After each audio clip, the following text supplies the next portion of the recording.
తమిళంలో రూపొందిన horror thriller demon. Ramesh Palanivel దర్శకత్వం వహించిన ఈ సినిమా 2023లో సెప్టెంబర్ 22వ తేదీన థియేటర్లకు వచ్చింది. హారర్ థ్రిల్లర్ జోనర్లో రూపొందిన ఈ సినిమా ఈ నెల 5వ తేదీ నుంచి ఆహా!లో స్ట్రీమింగ్ అవుతోంది. సచిన్ మణి ప్రధానమైన పాత్రను పోషించిన ఈ సినిమా ఓటీటీ ప్రేక్షకులను ఎంతవరకు ఆకట్టుకుందనేది చూద్దాం. కథ: విఘ్నేష్, సచిన్ మణి కి సినిమా డైరెక్టర్ కావాలనే కోరిక బలంగా ఉంటుంది. ఫ్రెండ్స్తో కలిసి అందుకు అవసరమైన ప్రయత్నాలు చేసుకుంటూ ఉంటాడు. అలాగే కార్తీక తో కలిసి ప్రేమవ్యవహారం కూడా నడుపుతూ ఉంటాడు. ఒక హారర్ కథను రెడీ చేసుకోవాలనుకున్న విఘ్నేష్ ప్రశాంతంగా కథను రాసుకోవాలనే ఉద్దేశంతో ఒక ఫ్లాట్ను రెంట్కి తీసుకుంటాడు.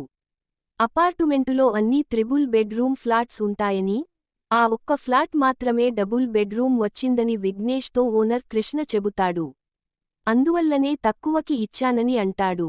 ఆ ఫ్లాట్లోకి దిగిన రోజు రాత్రి నుంచి విఘ్నేష్కి భయంకరమైన కలలు రావడం, చిత్రమైన సంఘటనలు ఎదురవుతూ ఉండటం మొదలవుతుంది. తన చుట్టూ రకరకాల ప్రేతాత్మలు తిరుగుతున్నట్టుగా అనిపిస్తుంది. విఘ్నేష్ తన ఫ్రెండ్స్తో ఈ విషయానికి చెప్పినప్పటికీ వాళ్లు పెద్దగా పట్టించుకోరు. మానసిక వ్యాధితో తాను బాధపడుతున్నానేమో అనే అనుమానం కూడా